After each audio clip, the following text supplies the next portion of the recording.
Twisted Tales.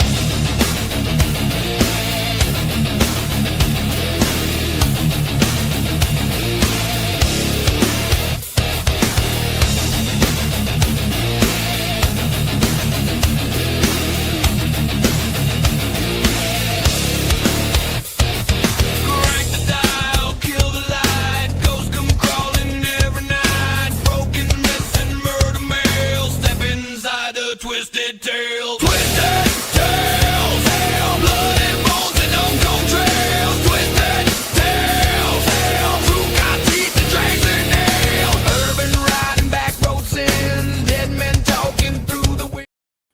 Good evening, everybody. This is Jeremy, and welcome to another episode of Twisted Tales. Before I bring in my special guest this evening, I'd like to talk about a couple of things real quick. On the first thing I would like to talk about is the recent passing of our dear friend and Wicked Wednesdays family member, Shane McLean. You know, he was a great guy, and we will always have him as a member of our family, both in the All Access Network as well as on the Wicked Wednesdays as well. So, Shane, can't wait to, celebrate your whole thing tomorrow evening, Thursday, 7:30 p.m. Please come on the network and check it out, everybody. It's going to be a lovely evening. And also, I'd like to talk about the upcoming Maine Paranormal and Horror Convention, September 12th and 13th. Yours truly will be there representing Twisted Tales as well as the All Access Network and Wicked Wednesdays. I'm going to have a booth there. Please stop by, say hello. If you're interested in being on the show, please come on in. Love to actually get a chance to talk to everybody. So without further ado, I would like to bring on this young lady. She is a photographer. She is a urban explorer, paranormal investigator, Miss Alyson Jacobson. Come on in. Hello. Hey, Alyson, how are we doing this evening? Doing good yourself? Just another beautiful day, and thankfully summer is starting to wean down a little bit because it wasn't as horribly stuffy as it has been recently. Oh, yeah. Definitely noticed that today. Not so humid. I was like, oh, this is nice. I could deal with this all the time. Oh, absolutely. I agree with you. Working in a hospital all day long and then going outside, and it's like, oh, God, some of these days have been so horrible. Your skin wants to melt off. It is definitely not a fun time at all, No. So I'd like to say thank you for being on with us this evening. I know that, so you've been doing photography for quite a long time? Yes, I have. Actually first started back in high school. I took photography as an elective class all 4 years throughout high school. So I got to really know like the basics and the all the like technical aspects of the DSLR cameras. And then when I graduated high school, I kind of like got away from doing it for a while. But then when I kind of like was like, I managed to find myself like seeing people doing all this urban exploring online, and I found a group of friends that I started going with, and then I started realizing that, hey, I can actually go back to doing my photography while doing this. It's a different subject because I used to do a bunch of landscape photography and animals, stuff like that. So it's like to go and start doing this like urban exploring, the decay and natural decay, and obviously some vandalism on some of these places, but just being able to take the photos and like pretty much essentially like preserve the history of the places. Because every time you go back to a place, it's different than the first time you were there, no matter how many days or weeks or months you take from going to a place. Oh, I agree with you. It's pretty cool. So when you first got involved in photography, what made you actually want to concentrate on photography? Like what drew you to it so much? What drew me to it is that it was a different way to be artistic without having to actually like be like someone who draws. And you could still be creative and artistic that way, because I've never been one that can really actually like draw or take like what I could see and like draw it out. But I managed to realize that I could see a vision that I wanted a certain shot to be, and sometimes you'd have to put yourself in a certain angle or be back so far, and just to get like that perfect shot, and then that satisfaction of like I got that shot that I was looking for. And then back in high school, there was a couple different art galleries that I got asked to be in. And I did pretty well with like placing wise. So it kind of was like that boost of confidence that was like, all right, I'm doing good with this, and keep going with it. That is awesome. So your original focus was on nature and landscaping photography. That's correct, right? Yes. And so that's kind of like being able to paint without having a paintbrush, because your camera is actually your easel and you can actually get things exactly the way you want. Did you experience a lot of like was it the natural energy of the landscapes and the nature that made you want to focus on that as your original focus in photography? Yeah, because I've always been like very drawn to nature and wanting to be outdoors and just exploring the world pretty much, and then being able to like incorporate photography to like actually save these memories of places. Because even if it was a simple picture of like a certain like flower you found somewhere that you don't normally find in your house, you just have that memory of like, oh, I was at this place when I took the picture of this, or I was there. Like there's been a couple of like waterfalls that I've found in New Hampshire that I haven't been to recently, but whenever I see them, I'm like, oh, I remember where I was on that, and it was just so nice, peaceful. I can remember like the walk down that I would do to, like on the rocks to find that perfect angle from the bottom of the waterfall. And it's just sometimes like being able to reminisce on some of those good memories of even just being by myself doing it. It's nice. That's pretty cool. I wish I could tell you that I could take pictures, but when I grew up as a kid, we had them old Polaroid things, and you snap it, and the little thing would, hey, Jeremy, how you doing? You would take the picture, and it would snap out the bottom. You sit there shaking it like a bucket, trying to get the thing to actually show a picture. Oh my God, some of those, it was just god awful. And I'm like, I've never been the photographer. I've been used to being in pictures plenty of times. It's just being the actual photographer. I'm like, I'm going to leave that to those who actually have a better eye for that, because it's definitely, you have to have a certain eye for photography. It's like, I mean, nowadays anybody can take out their digital camera or their little smartphone devices and take pictures, but it's not the same thing as actually like putting yourself into your work. I don't think. Yeah, yeah, because like honestly, a lot of like my photos that I end up like fully posting, they don't look like, and like they are the photo I took off, but I will go in and I'll like do certain adjustments to like the white balance and the aperture of it, and I'll then like add some sharpness to it, or if I need to add more texture, clarity, like etc. I'll play around with it and pretty much like do this like color grading so that I get it to like that perfect like shade and shadows and all that I'm looking for, and then I'll finally post it. So it's like, yeah, sometimes some people may think you're just taking a photo, and it's like, oh, she only took a couple seconds. It's not how much it took me to take the photo. It's what I have afterwards when I'm on the backside of everything, editing it before I post it. How when you actually take a lot more time on the photos. And I can totally understand where you're coming from with that to a degree, because at the hospital that I work at, they have a wall that has they sometimes they focus on painters, or sometimes they focus on people who do like it's like a mini gallery that they get to put their artwork up on and display, possibly sell it. I don't know. I guess it all depends on the person, And I see this stuff. I'm like, wow, you guys can capture in a moment what people just see in a blink of an eye, and then you have a permanent, it's a permanent record of a hummingbird in midair, or a fox chasing a rabbit, or a beautiful sunset over a lake where you get the reflection coming off the water. To me, it's an amazing art in and amongst itself. You know what I mean? Yeah, definitely. And like on that aspect about like the sunset that you're saying, I had that happen to me. I flew into Florida to go see my grandparents, and my mom picked me up at the airport because she was already there. As we were leaving the airport, I happened to look out the window and I saw the sunset, so I have to just pull over to the next like pull off. Well, there's this perfect like two palm trees that went up side by side, but they did the perfect black silhouette against the sunset. And I snapped that picture, and I was like, that's like the best like Florida like vibe photo you could take, especially right after landing. Especially, I mean, that is true. Unless you can look in the water and you catch the manatees floating around in certain parts of Florida, because I've seen that. I'm like, I wish I was able to take pictures, because these things in their natural environment are quite beautiful. So when you were after you said you took a break after you were done doing the nature thing, what made you decide to transition into urbex photography, or urban exploring photography? So there was a a person that I used to hang out with and talk to, and they were actually really into doing all the urbex and all that. And I would go a couple of times with them, and at first I didn't really realize what we were doing. But then after, like, because we would go at night, so and we're like with the regular size flashlights, so you could barely see what's in front of you, let alone it just being in like a little small lit up circle area.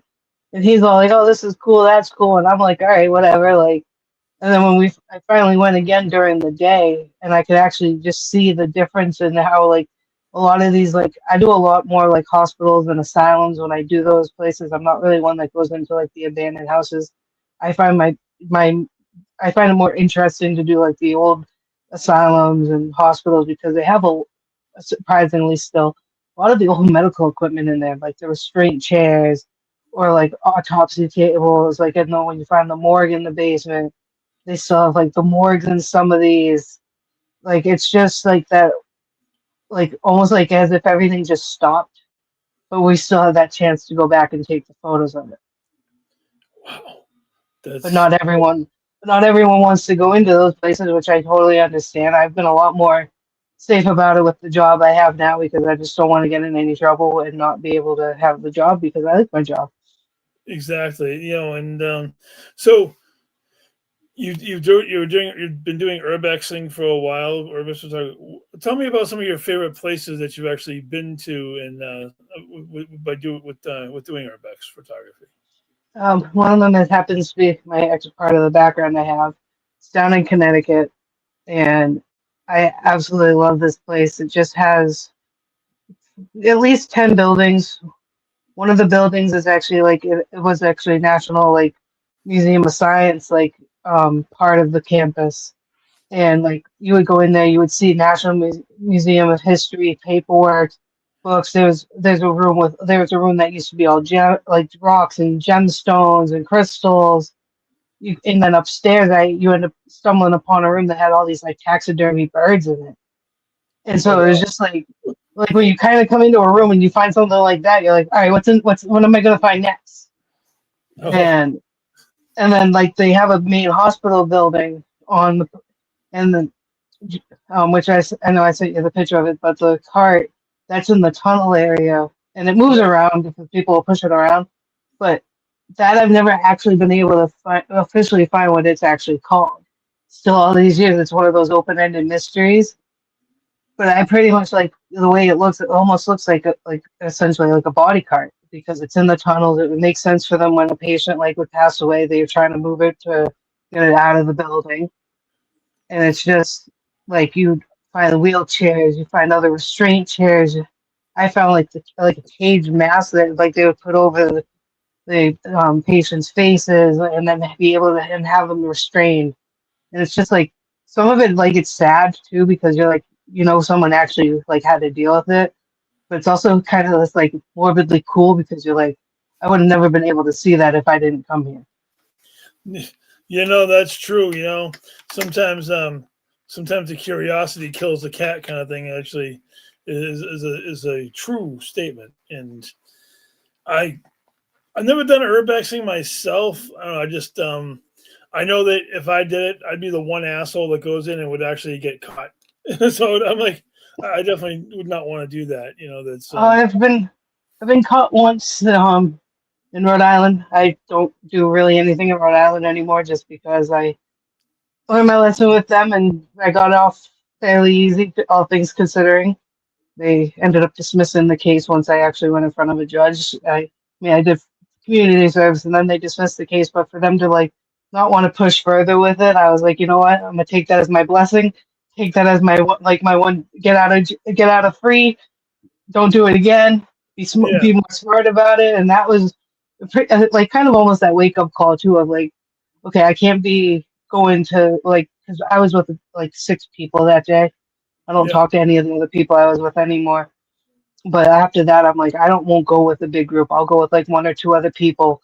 But I have to also be like trust them that I know they're not gonna be like the ones that are like making a big noise or making sure we got spotted on the way in because half of us there's on this place it was a hotel and they had a fence around the outside and there was a hole in the fence that you would go through that hole to get in. Well, I noticed this bunch of shrubs, so I said to everyone, "We'll go through the hole in the fence, but get down between the shrubs." And hi, Jason. Uh, and we'll like get below the shrubs so you stay out of view. The first three of us, we went in, no problem. We got inside. Next thing I look and I watched the last three of them, they just ran right in. They didn't even duck. And I was just like, and it was one of those like you're kind of hoping that when they did it, they were smart and didn't get caught. Right. So we started going around and we're doing our thing. I'm taking photos, and then a couple of the people I was with, they had their own YouTube channel, so I thought they were getting their YouTube stuff up and like doing audio tests. Well, when I said to them, I was like, "Oh, you guys already took your stuff out?" They're like, "What are you talking about?" And that's when I turned and I saw the cop walking in the door. We all came in, and I was just like, "Oh no." we all kind of separated. We were gonna kind of like hope we could wait them out, but then they ended up bringing in the canines. And once the canines, I was like, "Yep, I'm done." Like, No, I don't blame you. I find it amazing, and I don't blame anybody for wanting to urbex. There are so many abandoned buildings these days, not just historical ones, but just in general. Everywhere yeah, you go, there are properties that haven't had people in them for a while, and the temptation to actually want to go in and explore some of these roached out, quote unquote, roached out buildings, and even ones from a time gone by, even more recent ones. I mean, I see videos on YouTube all the time, people going into like abandoned Chuck E. Cheese's and abandoned arcades and especially abandoned malls. Abandoned malls seem to be like an urbex explorer's dream come true. oh yeah, Because there's so many access points. And I don't blame you for wanting to do that because it's cool to look at. I just know my luck, I'd either fall down and get hurt, or my luck, I don't know. It's just definitely. it's definitely a risk to take on them. I actually had one. I was doing police headquarters, and I went by myself one week, and there was a section that it kind of just like something told me, "Hey, don't go down that way." Well, It is, Morgan. It is. and so I didn't end up go. When Canine becomes involved, it's time to say I'm out. Hello. Well, when it comes to urbexing, there are so many other dangers. Homeless folks, addicts. I agree, especially even like asbestos. Some places the asbestos Oh yeah, and other agents in the walls, because some of these places use like horsehair like plaster to put the walls together. It's amazing. It truly is, and I give you credit for doing it. I couldn't do it, but I definitely give you credit. So when you were doing pictures of nature versus when you were doing pictures of urbex, did you feel like definitely a different shift in the energies when you were doing it between the two? Because I know that definitely like the energy has a lot to do with the proper pictures and stuff like that. So yeah. I honestly started like feeling myself like more drawn to like the abandoned places. It just like it just kind of almost felt like okay, I found what it's me, like what I want to do, like what's kind of calling me for the photography aspect of it. And like yeah, there's so many dangers on it. There's a lot of times that I won't even go like to a place unless I know like there's a gentleman with me, like let alone just being a female yeah, guy with me, just for safety reasons, all that obviously. yep, Thankfully, cross my fingers. I haven't had really any issues on any of the places I've gone to, but it's also because like I'm just, like very cautious of it. I don't want to be. I don't like going to the spots that they call hot because I know that they're being watched or that there's stuff going down. So it's just one of those like I know just from all the Facebook groups and the friends that I've made through Urbex that we all kind of have like we'll talk with each other, let each other know, hey, this spot's not good to go to. Hey, this spot, this just happened here, or so and so just got busted here. Don't go here for a while. yeah. And it's just kind of, but we all like it is a big community, just like how the paranormal community with and they kind of separate, but they also kind of coincide a lot too, because these abandoned places are where some of my first paranormal experiences have happened. Well, yeah, and I figured we would definitely. Oh wait, and they said, but my investigator said, "I mean, does she ever fear getting arrested for trespassing? Because a lot of these abandoned places, is properly noted by signs and such. I've dealt with it once, Nathan, down in Rhode Island. I learned my lesson, and now I go. I'm doing these places. I try to get. I like, especially with being on a paranormal team. We Mhm. got places that like they're not abandoned necessarily, but like they're open for investigations. So Yep. it's like I'll go with the team and be able to like go to the places that I wanted to go to before. Like that's how I even ended up being able to go to Waverly Hills. The paranormal team I'm on, Paranormal Investigators of New England. We did a big group team Yeah. investigation when we went out to Waverly Hills in Kentucky. Oh yeah. So you know what? Let's talk about the transition. Oh wait, I'm not done it yet, but isn't getting arrested part of the fun? Well, I mean, I guess if you're into that kind of thing, everybody likes to get fingerprinted once in a while. We can finger paint the fingerprinting dust or something like that. Oh, honestly, the thing that made me laugh the most about it was I was in a tank top, kind of like what I'm kind of somewhat wearing now, so you could see my tattoos. And the officer's filling out the paperwork up, and he doesn't look up, and he just says to me, "So any tattoos?" And I couldn't help but just start laughing at that point. Like I just could not stop. I'm like, dude, all you had to do was look up, and you'd see I'm covered in tattoos. Yeah, no, that's true. So, when did you decide to dip your hands into the paranormal? Because I see that you're part of a team called Paranormal Investigators of New England. When did your dive into the paranormal start? It kind of like always started like as like a kid because when I was growing up and getting old enough, and my father was adamant about it, he was like, "You get into a certain age, you can't be watching cartoons all the time." He's like, "Time to start finding like non-cartoon shows." So there's been I started honestly actually first got into watching wrestling WWE, but at the same time I ended up scrolling through and then I found Ghost Hunters, and I was like, so watching the two, and I was like, I like this, like, and that's what I ended up like drawing to, and here I am all these years later, still I'm in the paranormal. I still watch wrestling every now and then, bring Yeah, my nephew to events, but like to be the team that we're on, we're we're actually a part of the TAPS family. So it's really cool to be like to say that I'm like able to be part of the TAPS family. I've been able to meet Jason. So growing up, being able to watch him on Ghost Hunters and kind of like look up to them, and then to be part of their family now, it's like it's rewarding. that's cool. So, when did you have your very? Oh wait, Courage a Cowardly Dog. That damn Return of the Slab episode. Oh, I love Coward. I love Courage a Cowardly Dog. Oh my god. When did you have your very first paranormal experience, like spirit interaction or? So it was one of the very first times that I was doing the urban exploring.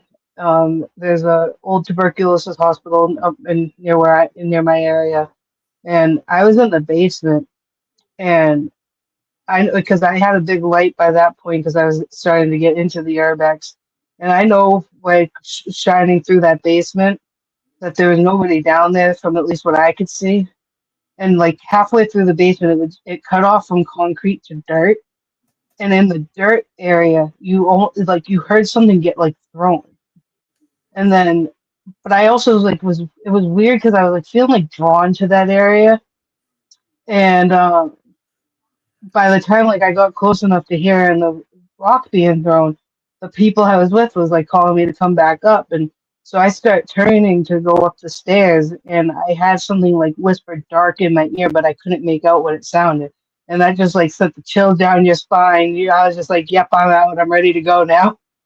But then Wow. at the same time, I was like, I kind of want to know what that was. No, then you know what? Sometimes you'll never know what it is because if it wants to be seen or it wants to be in contact with you, it'll do that. Sometimes, have you ever had it where a spirit or anything has messed with your camera when you were trying to take pictures or anything like that? I have quite a few times. Um, Hey, Jeff. there's been quite a few times that like all of a sudden and I know I'd have a full charged battery that I'd be like 5, 10 photos if that in. and then all of a sudden the battery is completely like drained, and I'm reaching for one of my other batteries, and then they're not working, and I'm like, I know all my batteries are charged before I left, but then you'll end up like leaving the location or taking a break, going outside or whatnot, and then it's working fine again. Yeah, it's they will definitely mess with your equipment because they love batteries and they love to cause problems for sure. So, where was your very first investigation that you did?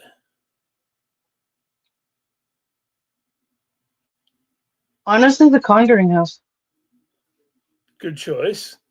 Tell me about that. Tell me about your experiences at the Conjuring House.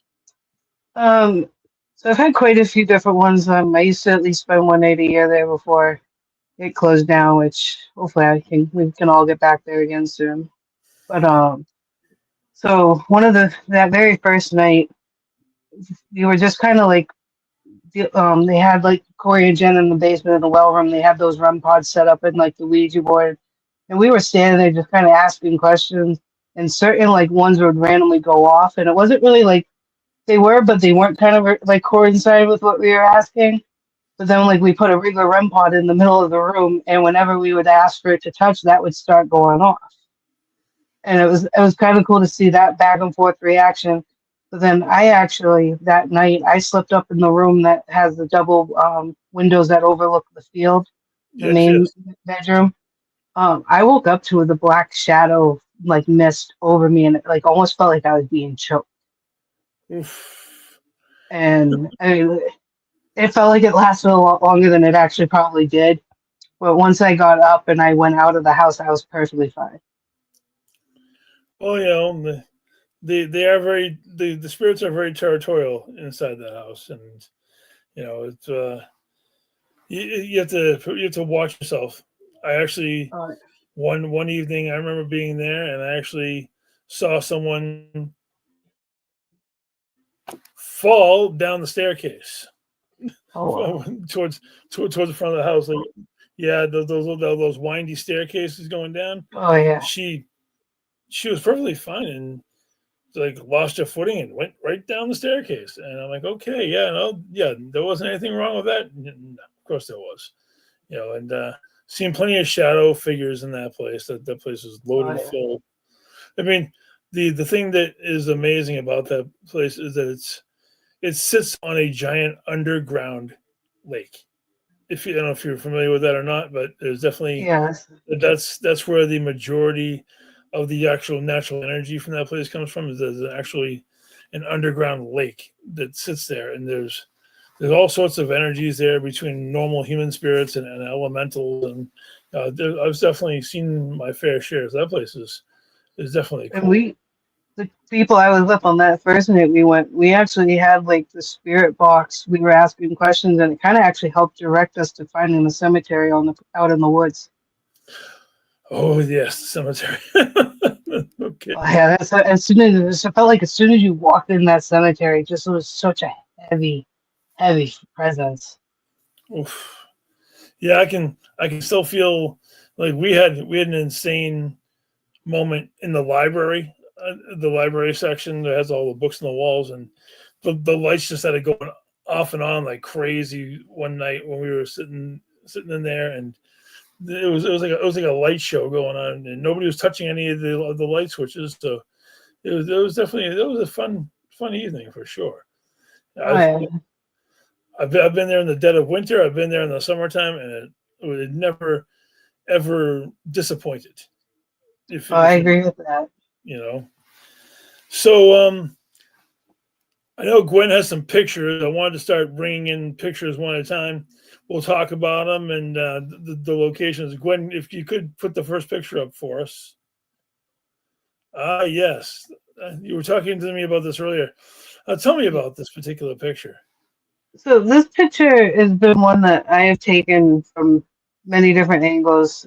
I've been able to move that a few times to others, like into the room where that light's coming from. But this one here is just one of my most favorite shots I've taken of it, because you can see the slight blue of the actual color of what the um, pretty much the cart is.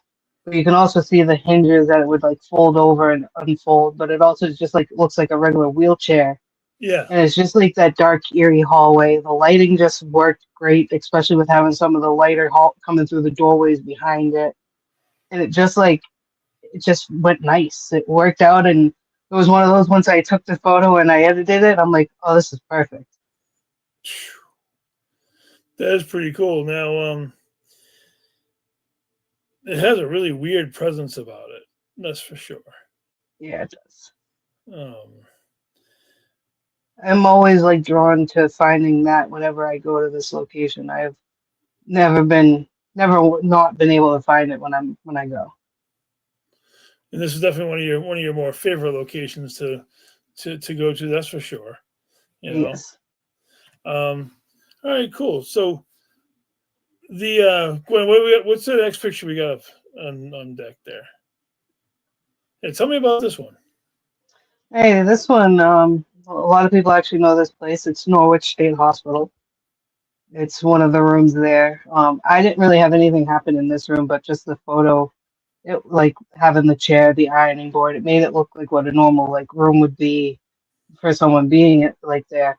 But I actually helped at Norwich with them cleaning up and getting ready for Destination Fear to go there and film. So, and that place, the amount of times I've been there, I've had plenty of different activities happen. I was there alone at one point because everyone, like one of the people had to leave, but they left stuff behind, and I said, "Well, I'm fine with staying here." Well, I did like a whole walk around the inside. I knew that there's nobody there, and I was going down one hallway, and I all of a sudden heard from behind me, running the opposite direction of me, heavy footsteps, and then it's what sounded like keys jingle, and then a door slam. So I turned, went back down that way. There was no door that would have been slammed that I could see. And obviously the keys jingling, that wouldn't make sense. And right where I came from, I just walked from that way. So I know that there was no physical human there. Right. It was just like kind of one of those like, all right, like, and then after that, you just kind of felt like you were being watched. So I went outside and just kind of sat outside waiting until other people came. And then later that night, we went to the orphanage building on the property. And then I went into the basement with everyone. And as soon as I was in the basement, I kept feeling like something was like coming and like charging at me. And after so long, I finally just said, you know what, I can't be in here. I'm starting to like feel wicked drained. I'm gonna go upstairs. Well, the caretaker's son was walking up behind me, and on the back of my arm, he saw a scratch form and start bleeding. And he even asked, he was like, "What did you just scratch yourself on?" And I'm like, nothing. I'm like, I just walked up the stairs. You watched me walk up the stairs. What do you mean? What did I scratch myself on? And then right as I'm saying that, I could like feel like the burning of the scratch. So he took a picture and showed me, and then I was just like, yeah, nope. And you can see it, like it definitely was like one that kind of like curved and went down. Like it was one of those that there was no explanation for getting that scratch. Yeah, phantom scratches. That's definitely a paranormal 101 experience. That's for sure. I've had it happen a few times at different locations. Phantom bruising that comes out of nowhere as well is something that I don't find too pleasant, but it's expected. Yeah. Because you don't know where you're at. If somebody takes offense to something that you might say, whether or not you meant it like in jest, or you didn't think the spirits were listening to you when you were talking. If you say something that they don't like, they'll let you know. They'll definitely let you know whether they're grabbing at your legs or they're poking you or God only knows what else. Well, like the caretaker at Norwich said that in the orphanage that there's something there that just did not like females being there. Which, when that happened, she even said that she was like, "All right," she's like, "I guess it don't like you being." And that's what I said. I'm like, "Well, I told you guys. I kept feeling like something was like charging at me, and I just got to a point that I didn't like what I was feeling, so I was on my way out anyway." So Right. it pretty much knew what it wanted with me leaving. It didn't scare me out necessarily. It just it got to a point that I was like, all right, I'm feeling drained. I'm gonna get out of here. It's amazing. So that's in Norwich, and you were talking to me earlier about it when you said that you've been there several times. What other buildings in Norwich have you had like some really amazing activity at? The Lippitt building is a really big one that they have the lobotomy rooms in there, Oh the God! X-ray rooms. That just that Lippitt building is the one that I had the keys jingle and the door slam. I've had multiple different Ovilus responses that we would put the Ovilus down the end of the hallway in like the middle of the floor, and then we're at the other end, like close enough that we can read what would come off of it, but Yeah. far enough away that none of us are like triggering that Ovilus to go off. And what we were talking about or asking, we would have like the intelligent responses that it was like either finishing or answering what we were actually asking. Wow, that's pretty cool. You know, I've had good experiences with Ovilus. I've had questionable experiences with the Ovilus. It all depends on where you are, who's using it, and everything that has to go along with it. So, Gwen, with that, what do we have up for our third picture here? Ah, yes. I've only been here one time, and it's an amazing place. Yes, it is. Ironically enough, when after the night I investigated there, I was on the highway, and all of a sudden my tire light came off that I had a flat tire. And when I got out of the car and looked at the tire, I had a piece of like roadkill animal bone in the sidewall. Like that made absolutely no sense on how I got there, and I wasn't far away from the hotel when this happened. I'm like, the irony of it happening right after an intense night. We had so much happen that night. It was just kind of like creepy, but kind of cool. Oh, very cool. So, why don't you tell me a little bit about your experiences at the Shanley? Because the Shanley is an amazing place, and I'd like to hear somebody else's accounting of what they had going on with them. So, please, hey, Jeff. So one of the things that it was later in the night that I ended up doing it, but I was with one of my best friends, Mary Jo Chudley. She was the one actually hosting the investigation that night, and I came up with her. Like I left after working all day, drove out there to join them for the investigation, and her and I were the two that made it all night, didn't go to sleep. But we were in the seance room, and she set up a red light. We had these goggles that like you couldn't really see, and then I had the spirit box on, and like this always like I'll always remember this. I remember seeing a green light all of a sudden forming, and then I could see a gentleman standing with the green light. Oh, wow. And when she went and put them on, she could kind of see the green light, but she didn't really she could kind of see the like shadow, but he didn't really show himself as prominent as he showed himself to me. And it was something that like sticks with you after seeing it like the way I did, because there was no way there should have been a green light after with all the red light that was coming at me. Like that green light was completely unexplained or anything like that. And then I know we had a lot of different EVPs go off. We had the tripwires going off, like according to when we were asking it to like set it off. It was a great night. It really is. Like I said, I've been there one time. The majority of the most profound experiences that I had were up in the Lady of the Evenings section of the place. To be nice about it, the brothel area, or however you want to go about it. The interactions that we had up there were unbelievable, honestly. Like one of those cat ball things, it like rolled across the floor, and there was no like tilt to the floor or anything. It just, it's one of the children just rolled the ball across the floor. We had interactions with a couple of the different ladies that were up in that area. I helped somebody stop an attachment from getting put on them in that particular section too. Yeah, the Shanley is amazing. It looks big from the outside, but it's even bigger on the inside. If that makes sense.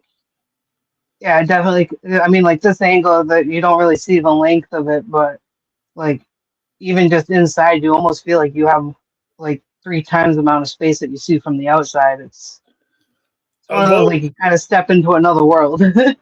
Well, I love the sky element that you got there Oh, with yeah. with the clouds and everything, because it gives it a much more stronger presence. Even though you know it has a strong presence, it's like the only thing in that town. It's like Yeah. here's a Shanley, and here's the rest of the abandoned town, and there's a ginormous, like, what was it, like a CVS or some sort of Yeah, pharmacy you're like or something like that. CVS or It's like, Walgreens. or no, Walmart. It was a giant Oh, Walmart. yeah. It's like this little abandoned town area in like the Shanley, and then this humongous Walmart. And it's like, oh my god, talk about a sore thumb. That Walmart sticks out like a sore thumb, no Oh, yeah. doubt. And this photo was taken in the morning after in the investigation, right as we are getting ready to all leave. It was just like kind of like that a good goodbye picture to have of it. Yes, Jason, I do agree. The Shanley is for sure its own thing. It the building has a personality all its own. All the amazing rooms. You there's no way to truly fall asleep, because even if you do, something comes in and starts grabbing at your feet on the end of the bed. Oh my god, that was enough to keep me awake like all night long. Every time I tried to fall asleep, something would grab my toes. I'm like, what Oh on wow, earth? that's crazy. Yeah, because they put us in, that one room that has like a bunch of beds in it. It's just, Yeah. and they put most of the people in there. I remember laying there, and I'm a tall guy, so my feet are hanging on the edge of the bed, and all of a sudden you feel something like grab at your toes, like grab your big toe or touch your feet, and I'm like, yeah, we're not sleeping. We're just not sleeping. No, I No, probably no. wouldn't sleep. I'm gonna lay here with my eyes open, and I don't foresee myself falling asleep. It's just one of those things. Right. And so I think we have another picture coming up. Gwen, what do we got? Oh, This so is tell me Waverly Hills Sanatorium. that is amazing. Please talk to me about Waverly Hills. It is on my bucket list. I've never been there, and I would love to hear your stories about Waverly Hills. Oh, it definitely does not disappoint at all. You can go pretty much anywhere in there and you can just feel the heaviness. You can have different equipment go off. Uh, I- it's just like even one of the rooms I was in, you just kept feeling like there was this like something like standing over you or standing in the corner, kind of like peeping out, watching you. And like we were up near the that top area where like there's a children's room and all that, and my teammates had some amazing stuff going on when they were up there, and we all had fun. The death chute was extremely heavy presence. I'm still going like my camera I had going all night for recording didn't end up saving anything that recorded. I don't know Oh, if it's because of the memory. I tried to put a different memory card in it before, so it could have been a formatting issue, or it could have been that something there just didn't want me to record. I'm going to go with the But latter. I do believe that certain buildings in certain places just don't want any extra evidence of what's going on in them. I mean, spirits are very, private people, just like we are. yeah, And being clairvoyant like I am, it's tough because you realize that the spirits that you run into are us. There's just there's no other way around it. It truly is amazing. It really, really is. And so when um, did you have any shadow activity? Did you happen to catch any shadow activity? we did actually. We were in. I want to say we were on the third floor. I don't remember what exact room we were in, but there was a handful of us from the team in the room. One of the gentlemen, name is Scott. As he was like taking video and all that and photos, he saw during the flash of me taking photos with my camera, he saw this white shadow woman in front of him. Well, at the same time as that, as I'm taking photos, I have the picture of her shadow down the hallway walking away from the room. And when I came across it, I sent it to him, and I'm like, I know you said you saw a white shadow in front of you, but it was gone as soon as you saw it. I'm like, was this what you saw? And he confirmed that that's what he saw, and it was just kind of cool to be able to be able to say, yeah, we both saw the same thing, and I got it on camera. He physically saw it. That is super cool. That is super cool. I know there's one more photo, and this place is near and dear to me, and I think we're definitely have an interesting conversation with it. And there she is, the S.K. Oh, yeah. Pierce Haunted Victorian Mansion. I will tell you this, and I will definitely want to hear you. This was the place that I had my very first paranormal experience at. Was at the S.K. Pierce back in 2011. So we're talking at least 15 years ago. So please tell me about your experiences at the SK. So I've had quite a few different experiences. One of the first ones that definitely stuck with me here, we were upstairs on that third floor up in the billiards room, Mm-hmm. and I have a photo. It's not a very defined black shadow, but it's like almost like a black mist. We were getting in the hallway, we were getting our REM pods going off. We were getting some of the equipment in the billiards room to go off. And I was sitting against the window, like one of the windows right on the front here. And the top, you kind of like that upper area there. But my teammate Mark was sitting on the floor next to the doorway. And as we were talking about it, I was kind of saying that I thought I saw something by the door. Well, I have, as he's like pointing, like kind of trying to ask, like, oh, in this spot, we have a picture of the black shadow coming from behind the door and then coming around the front of the door, going out into the hallway. And that was one of those like first ones to see that, and I was just like, all right, cool, like that was cool. Yeah. And then we went when we went back in June. I went two different times in June. But the first time when we went as like our whole team, my teammate Jason, we were all in the basement in the well room, and he's sitting there with the blue light taking a bunch of photos. And I showed you the photo when we were at Paranormal Truth Seekers Yeah. with that big shadow figure, like Yeah. with the hand, seeing that in the basement. At the same time, we're having very dark responses on a couple of different pieces of equipment. So like that was an intense moment of that, because seeing the shadow like that, we tried to debunk it. We tried to see if we could recreate the shadow, and there was no recreating that. No, you know what? That place, I love it. When I first started going there, it was yellow on the outside. It was not restored on the inside. It was pretty raw. You know, it was before Ken and Mimi did all of their amazing work, along with Marion and all the other people, and that did all the work of making it the way that it is today. You know, I remember being in there. There was like one half, there was one bathroom with a pole toilet, or there was, there wasn't any bathrooms up on any of the floors. We slept there one time on an air mattress. Yes, Jason, I agree that the SK Pierce is on another level. It has so many spirits that are in there from so many different timelines. Some know that the other ones are there.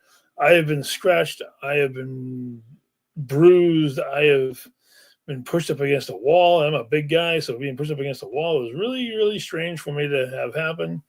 And the shadow, my very first experiences with a shadow figure were in that particular place. So the SK is amazing. Plus, if you go all the way up to the top of that crow's nest thing and you look out, the landscape is unbelievable. Oh yeah, and like the most recent time that I went there, and I ended up sleeping in like the servants' quarters where they have like the children set up in the back room. Well, right before, as I was laying down, I heard a woman scream. Like it was like one of those like murderous like scream, and I knew the other teammates were still investigating. They were down like on this first floor at that point. So I texted them and I was like, "Did one of you guys just like scream or get scared by something? Like everyone all right?" And they didn't hear a thing going on. And when I talked to Marion about it the next morning, she told me she's heard that scream before. Marion is awesome. Oh yeah, And she is. I was just there for the spring fair recently, a few months ago, and it was great to be able to walk the hallowed halls of that place again. I miss it all the time, and there's definitely a place that I'll never ever forget my experiences. And one of these days, I'll get back in there. Gwen, thank you for putting those pictures up. I really appreciate it. So, shifting away from the photos, I know recently you did some photography work at Monster Expo with Christy. So tell me about the experience of actually doing photography at an event versus even like a paranormal location and stuff like that. It's still a learning curve for me because it's not always been like what I've done, but it's kind of nice that I've started focusing more on like those more like candid moments when I'm at the events, like the photos of like the people at the different tables, like or talking, and that you don't realize that like someone's taking the photos. You get like that like true, genuine, like happy like interaction. And then taking like I'll take photos of like the objects people are selling, stuff like that. But I'm more focused on like what's actually going on and the people interacting with everyone. When you have the speakers going in there, taking the photos of them, taking photos showing that like with the crowd, showing that hey, there is people like you got people like audiences like this for it. Yeah, it's cool because you're actually taking pictures of people and you're getting their natural reactions to you taking their photo or their interactions with the vendors, like you were saying. And there must be a big shift energy wise versus taking pictures of like locations versus in the moment, real time. You don't even know what kind of photo you're going to get because somebody walking by with a costume that you might find intriguing, or somebody has something on a table that you want to make sure you get a picture of because it might not be there 10 minutes from now because somebody might buy it and you might never get the chance to get that picture again. So, did you do both days of the Monster Expo? No, I only was able to make it to the Sunday of Monster Expo because that Saturday I was actually down in Connecticut at the Paranormal Connecticut's Paracon. Okay. So I did two events that weekend. So I kind of also got to Monster Expo a little late just because I was traffic and trying to get up to New Hampshire that day. But Yeah. and then when I did, Christina was unable to make it to the Paranormal Truth Seekers. But when I did that, that's why it take me a lot longer on the Truth Seekers photo because I ended up finding myself taking a lot more than I have before. But it was like trying to just get those like last moment photos or the photo. Like yeah, some of them I'm not necessarily going to use all of them, but just trying to snap as many as I can so I can get that like perfect moment. And that's the most important thing because you're taking pictures all day long, and you know what you're going to catch. You're going to catch, maybe people speaking, or interactions with vendors, or a bunch of us crazy people sitting around a table doing a hot sauce challenge, which I thought was probably the humorous part of the entire day. Let's be Oh, that honest. definitely was. It was definitely, to me. I knew you. 'Cause I saw you over there, and I know you grabbed the trash can because I thought I was gonna have like one of those out of body experiences because whatever the hell hot sauce it was trying to kill me. At least it I felt think like. once you got to that point, I think all of them were trying to kill all of you guys. Oh Except god, for a couple of them, they handled it with no problem. And I'm just like, your eat tolerances. I wish I had that. I can't do hot sauce. and honestly, Ellie, I can't do them either. But for the content, I will do anything for the content. That's my personal thing. And we did. And I mean, it was supposed to be the 5 stages of hell. It turned into the 8 stages of hell because James Anito, a good friend of mine, decided to bring 3 of them. They made the other 5, well, except for the Kraken one. The Kraken was ridiculous. And I tried to keep it together because they wanted me to ask questions. And I know you were sitting there laughing your ass off. And I know that we had a lot of spectators watching us do this insane challenge because you know what, it was at the right time of day. People were like winding down, getting ready to pack up their stuff and go, and all of a sudden here we are. We get the hot sauces out, and I tried to take it seriously. I tried to ask real questions. Yeah, Jason, you wish you were there because you would have been laughing so hard it was ridiculous. And I remember trying to ask real questions, and then after the 3rd hot sauce, and my eyes were crossing because the heat was so bad, I was lucky to get words out that sounded like English. And And I'm pretty sure you said at one point, you know what, just talk amongst yourselves. that's what I did. I think that was like the fifth one in, or something. I'm like you know what, just say something. But no, Morgan did an amazing job with the hot sauce. Oh yeah, sure. James's 10-year-old son knocked it out of the park. And then Candace Fetters, one of the Paraclases, who wasn't even in the challenge, she was just sucking it down like I would eat regular mild salsa. And I was sitting there going, wow. That's part of why I'm like laughing so hard, because I'm seeing her do it with no reaction. I'm looking at the rest of you guys reacting. I'm like, something's not adding up here. How are you not reacting? But it was awesome that she has that. Like, she's amazing. Like, her and her husband, both amazing people. I didn't have a choice because the sauce was giving me all the reactions I needed, apparently. So it didn't make a difference for me one way or the other, you know. It's been an amazing evening, and so you're going to be at the Maine Paranormal and Horror Convention in September, correct? Yes, I am, and I will also be at the VIP party taking photos there as well. Oh, good. I might be wearing my Beetlejuice suit. You never know what the hell I'm going to do. I never know. I never know what I'm going to do until about, I don't know, 5 minutes before I start packing my shit before we head out the door. You know, and so I'm going to make sure I have extra SD cards so I don't run out of any memory space or anything like that. Extra batteries. Nope. This will be my second official event, setting up a table. The Truth Seekers was my first one the setup looked really good, but the setup that I got coming up from Maine is going to be insane too. And I'm encouraging everybody to come by and hang out, shoot the shit, talk, take pictures, whatever. And anybody wants to be on the show, it'd be an amazing experience too. I am going to hit you with the same question that I ask everybody every single week, and you can do the best you want. I always ask for your Mount Rushmore of horror characters.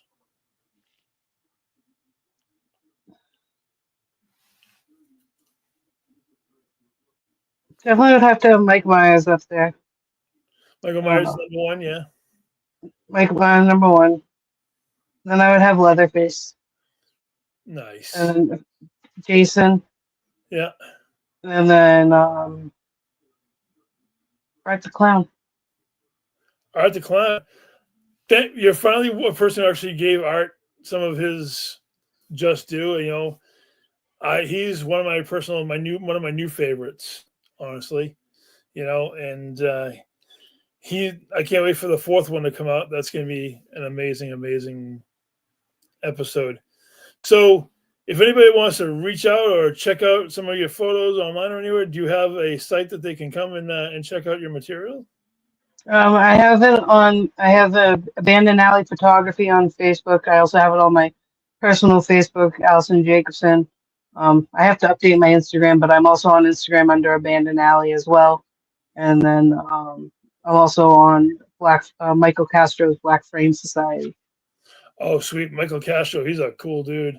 Yes, he is. He is. I can't wait to talk to him later on before the convention. So before we get off the air, I want to thank you, Alyson, for coming on the show this evening and talking about your amazing work with your photography and your urban exploring and your Paranormal Investigators of New England group. And I wish everything goes forward amazingly for you. I would like to once again mention before I get off the air that tomorrow evening will be a remembrance show for our dearly departed friend Shane McLean there. His amazing photograph, 7:30 p.m., where you'll be seeing all of the members of the All Access Network, and his Wicked Wednesdays family, myself included. We miss him very much, and we can't wait to talk about him and talk about the amazing person that he was and the amazing light that he still is and guides us all moving forward, because he is a true being of light, and it's going to be an amazing time to be able to talk about him. So, Alyson, thank you very much for being on the show this evening. And I'm looking forward to seeing you in Maine in September. And everybody, thank you very much for joining us this evening. This is Jeremy, Alyson. Have a good evening, everybody. Thank you. Gwen, take us home.